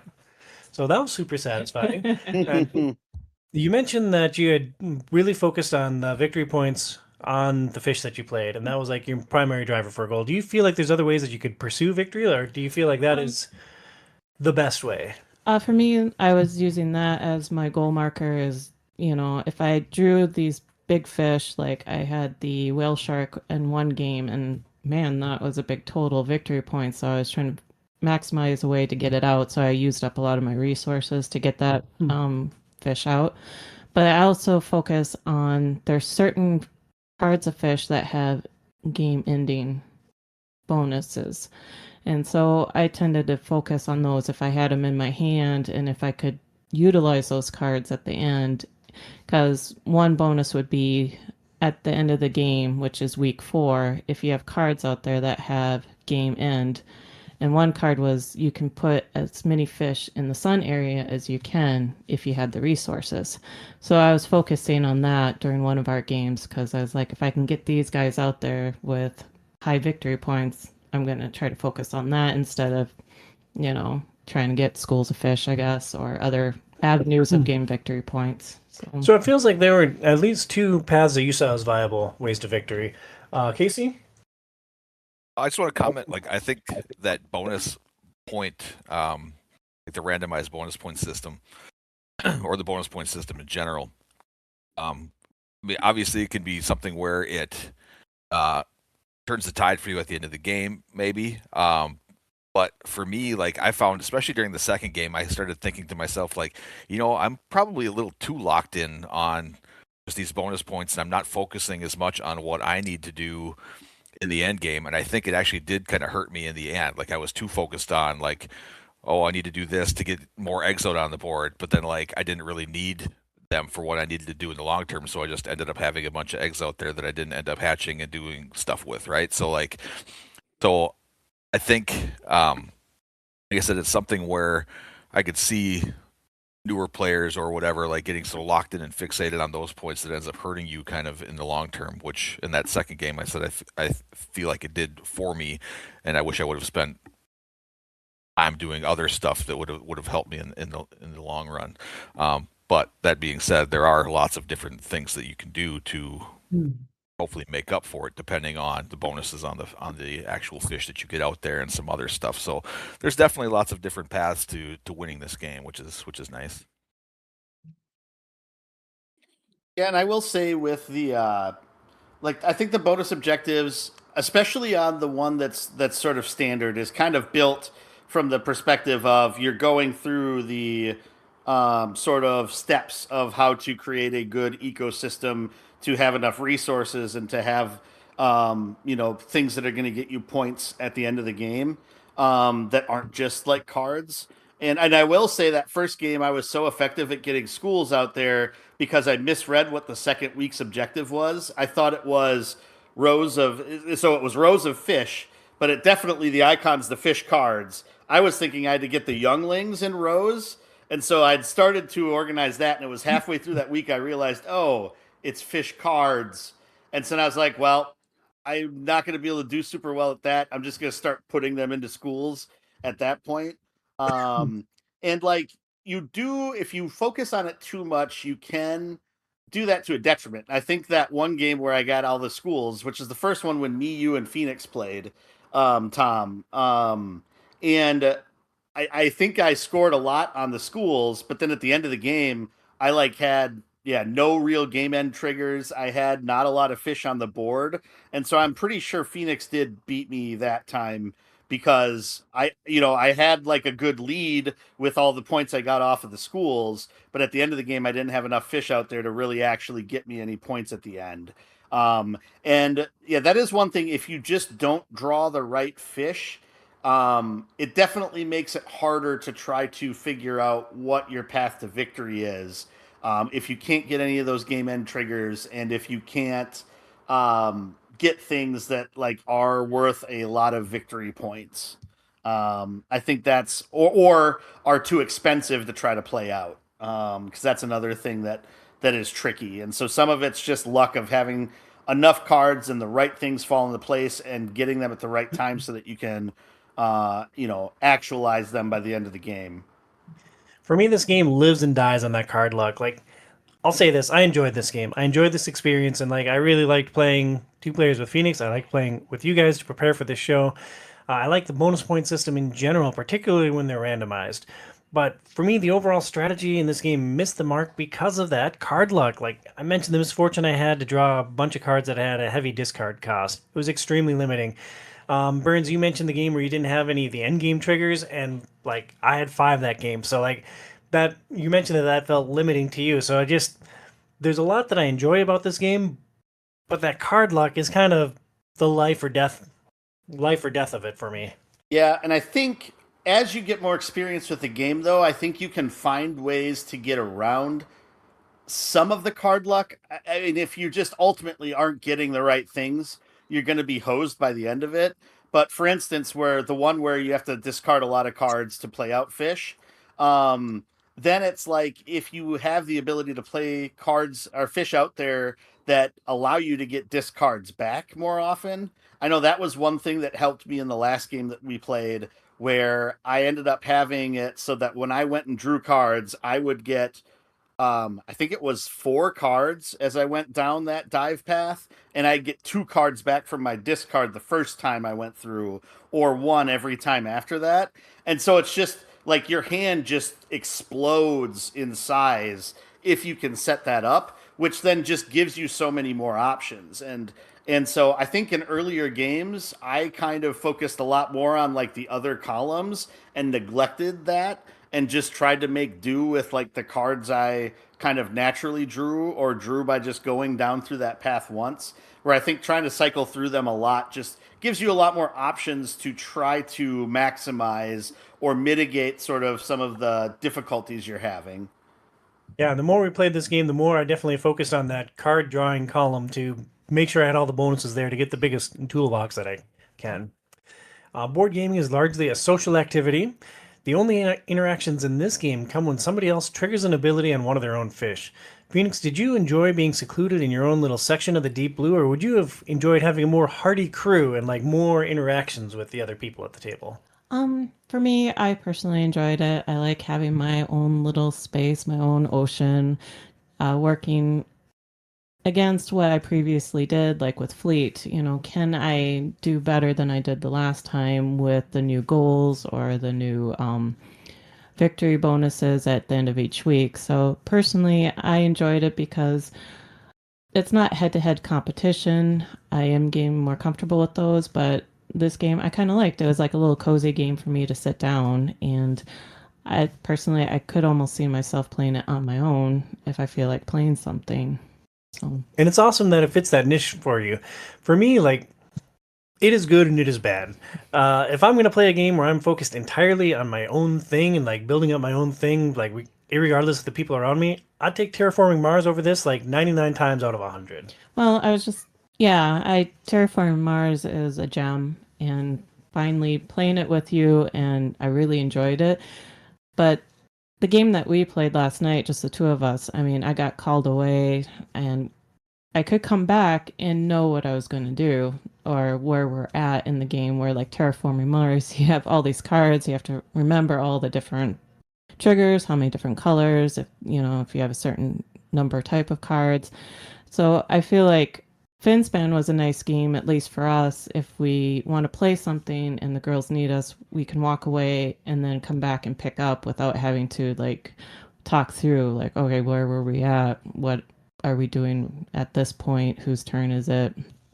So Yeah, added bonus, set up 5 minutes, Yeah. tear down 5 minutes. So like, yeah, you're right. As like parents, it fits a great spot for us right now because like it's so easy to set up. You can step away for a bit. It's easy to integrate back in. It's easy to tear down. So like there's a lot that I really enjoyed about this game. we played Fleet and one time, and the girls kept calling me, and I kept coming back, and I was like, oh, I forgot to start here.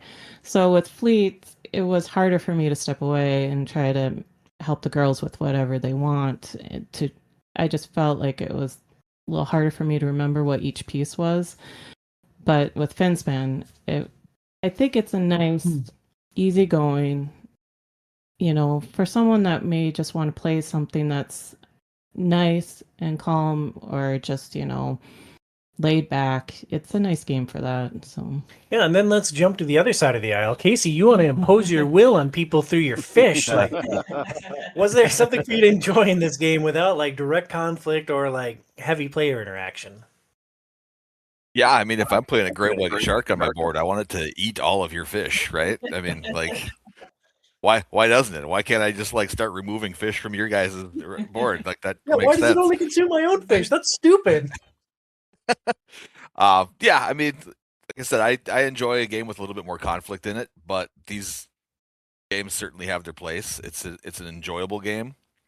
I think, like Tom said, there's a few other games that I would probably pick ahead of this one if I had to play the game where I am within my own little world. But the few times that I've played this, I've really enjoyed it, and I do like too. Like you said, it's really kind of a simple setup, takedown. It's a game that I own. I got it for Christmas, and I'm glad that I got to play it with you guys because now I have a really good, I feel like I have a good grasp on this, and I think it's a game where I can onboard my family into it pretty easily. Where like Wingspan, it's very similar, but setup takes a little bit longer. There's a few more dynamics and stuff to it where, the more you throw in, the more confusion it is for people who maybe just don't play as many board games. Where this one, I think, is a lot more simple, and easy to maybe introduce people to this type of game. So that part I do like about it, the simplicity and as even if I'm not crushing people along the way. Yeah, it's well, and it's just I think when you're comparing it with Wingspan, some people are bird people, some people are maybe more fish people, and so there's like that appeal that would be different, I think, between different folks. Um, it's it's been so long since I've played Wingspan. I definitely want to play it again sometime to get a grasp on really what the differences are. I'm pretty sure I remember a lot of the differences, and we've talked about pretty much all of them at this point. It does stink that there isn't more interplay. I'd like to see what a game like a span game like this would look like with a lot more kind of interplay between players. So like for instance, when a fish is able to consume something, if it would consume something of somebody else's, if it's like a random card from your discard pile or whatever, what dynamic does that add to the game? I'd be curious. I mean, there's definitely some room for um, making something like that. I feel like I just don't know exactly how it would work, but that would be an interesting evolution, I think, of this sort of small type of game. Well, while we're talking about Wingspan and whether or not this is a meaningful evolution or just a underwater reskin, like I like the structural similarities to Wingspan, the three columns, you're drawing cards, you're placing stuff.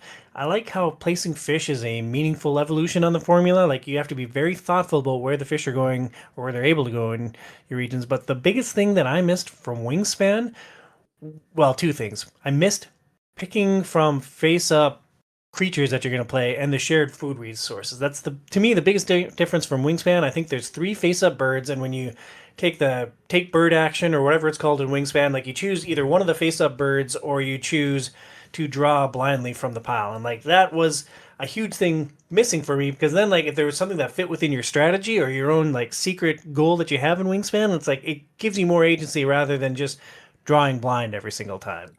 The only thing with that is I feel like a lot of games ended up getting to the point where it would get to the point where there was three cards at the top that were face up that nobody cared about, and then you're just drawing off the top anyway. But it is nice to have those things that you're competing with, especially in the early game when people are maybe trying to go after similar types of things or whatever. But yeah, I don't know. That is definitely something with these games that I would be curious to see if they could come up with a way to have more interplay, or not necessarily combat, but just things that affect the rest of the players, other than just them getting random resources when you do. Well, let's wrap this up with like a final thought about this game, about how well the whole thing came together and who it's perfect for. I'll kick it off. I like this game.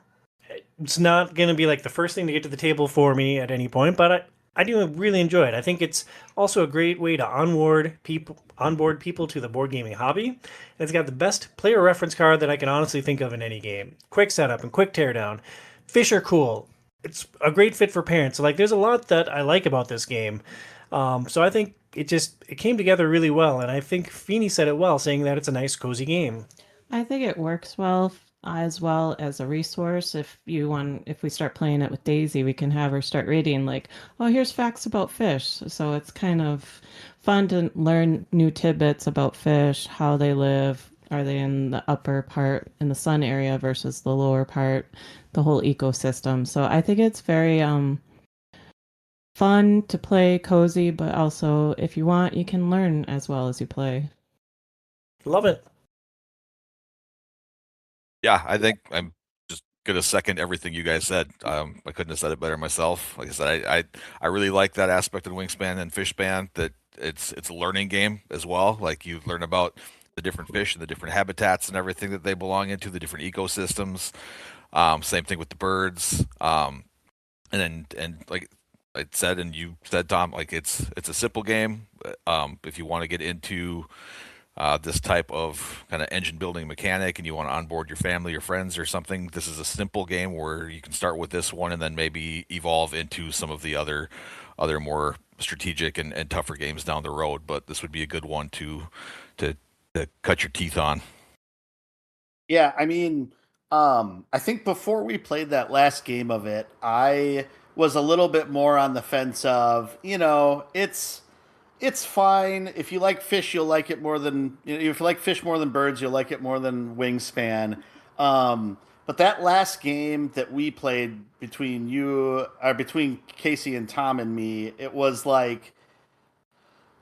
so much more like, I don't know. I really got into the strategy that time, and it was like that first time that I in this game I got to the point where it was like, oh, okay, I need to do this turn, then this the next turn, then this the next turn, and it's like I was starting to sort of slot everything in almost like an air traffic controller and sort of seeing where this was going. How do I maximize this? And then when something would pop up, so I'd get a new card somehow, and it's like, oh, I need this to be there. And it's like, I'm going to spend this card. It's going to the top of my discard because I want this card back when I get this card's back. And so I was really starting to get into that flow of this is how I need to put this puzzle together to try to maximize things, which kind of matched sort of some of those really good games of Wingspan way long ago that I remember playing. And then somebody would end up triggering a resource that's like, oh, I don't have to waste a turn doing that now. I can do something else instead. And so what's the next step in my plan? And so I definitely think there is a lot of strategic value in it. I feel like it's the type of game where there's enough depth and there's enough variety of ways that you can try to approach things, that definitely makes it a worthwhile addition to the Span family, I guess, of games. I don't know. I'm curious as to what the next Span could be. Are they going to do like Vermin Span, and it would be like gophers and rats and mice and badgers and all that stuff, Wolverines? No, it's going to be Wormspan with an O instead of a Y. Or bug span, you get all sorts of different insects or whatever. I don't know. I'm curious if they're running out of options, or what that next step might be. But I would definitely say, especially if you're interested in fish, I think it's something that's easy enough for people to play, but then to learn pretty quickly. But there's a lot of hooks that you can get into to really dig deeper into the game, which is great for more strategic players also. And one last anecdote that I want to share. Like, I tried often to get those like game ending triggers, right? So like the yellow abilities on fish, and like I had one last night. I'm like, awesome! I'm gonna get to put an egg on all my certain column of fish, and like it was one of the last things that I did. I'm like, perfect! I got it out just before the end of the game. This is just in time. Then Phoenix goes with her activation. She plays a fish, and like it puts an egg on all those fish. It's like, oh well, I'm glad I got the points, but like I guess if I could have seen that coming, I would have reallocated my resources and tried to get a different fish on the board. Yeah. Good stuff. That does it for our dive into 3 very different fishy board games. Hold on. I just wanted to. What was everybody's favorite game out of the 3 we played? Oh, that's a good question. You should be the host of this podcast, Bert. I would have to say Fleet is probably the top because it travels well for us. We can play it quick, not quickly, but it's a game that we can pull out, play if we're at a playground with the kids or traveling. And then Finspan would be next for me, and then Lure. Yeah, I think I'm in that same order. Even though I didn't win at Fleet, it's one where like I want to play it more and more because I feel like every time you play it, you're going to get a little bit better at it, and you're going to be able to strategize a little bit more. Whereas Span, yes, there's some of that aspect, but I think you're just a little bit more at the mercy of the cards. And then Lure is just a super basic fun game, but it is still fun. So all 3 of these games are great, but yeah, I would go in that order. I'm in the same order too. Like Fleet's a top tier game for me. Fleet's one of my favorites, and it's great that it's an awesome travel size. Yeah, I would say before that last game of Finspan that we played, I would have been in the same order. Now I'm a lot more tempted to put Finspan above Fleet, just because of like that extra level of strategy to it. That and like getting into that flow state where it's a little bit harder to find that with something like Fleet, but they're very close. They're like a 1A, 1B type of thing in my perspective. I'm definitely happy I have Fleet, and I'm never going to sell Fleet or get rid of Fleet by choice. And I don't necessarily say that I'm going to go out and pick up Finspan, but yeah, those 2 ended up a lot closer than I had thought at this point. And Lure, I'll play it if people want to play it. Otherwise, if it fell into the fires of Mount Doom, I wouldn't care either. Yeah, so Burns hates Fleet with a burning fiery passion. Got it. I mean, for me, like Fleet is in like the upper echelons of games. It is like Terraforming Mars, Scythe. Fleet is in that conversation for me for the very top tier games. But I'm glad that Finspan climbed so high up the list for you, and like I definitely grew on it more each time we played it. So maybe there's room for it to climb up the list some more. Yeah. Anything else you guys want to get off your chest about the Fishy games? Oh. All right, well, that's going to do it for our dive into 3 very different Fishy board games, from dice drafting to engine building to full on aquarium optimization. Next month, Casey, Joy, and I are playing an RPG that I cannot remember the title of. Dungeon Crawl Classics. Dungeon Crawl Classics. Burns, can you give us a 30-second summation of it? Yeah, so Dungeon Crawl Classics is basically, it harkens back to the sort of start of D&D. And so the idea behind it was that like D&D 5th edition, is just a very different game than kind of where it started. And so the idea of it is kind of going back to its roots. I think the big differences are it's definitely focused on dungeons. And one other thing that's different is it has this whole setup of being what's called a character funnel. And so you start with a bunch of level 0 characters per player. And the idea is that they're going into treacherous situations. They're not adventurers. They're just Joe Schmo from the fish shop going out to be an adventurer and getting slaughtered by things that are well above their pay grade. But through that process, you're going to find 1 or 2 or 3 heroes that are going to level up to the ranks of adventurer and become strong enough to then head out and fight more battles. And so I'm really curious what you all end up thinking about that. Character creation is a lot more random than maybe some people would like, so we'll see how that goes. And I'm really interested to see what people think about it. I'm excited to see Casey's head explodes when its fishmonger can't take down like a level 3 goblin.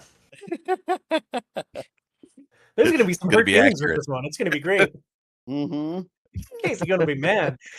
So that is our next episode in the main podcast feed.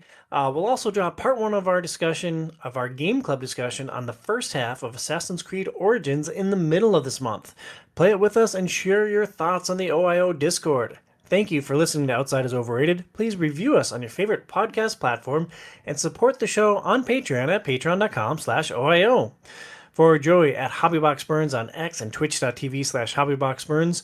For Phoenix at PhoenixIdLogicOIO on Instagram. For Casey at some combination of Doctor and Casey and maybe Helene on Blue Sky and X. I'm Tom Sidlogic at TomSidLogicOIO. We'll talk to you next month. Stay inside, kids.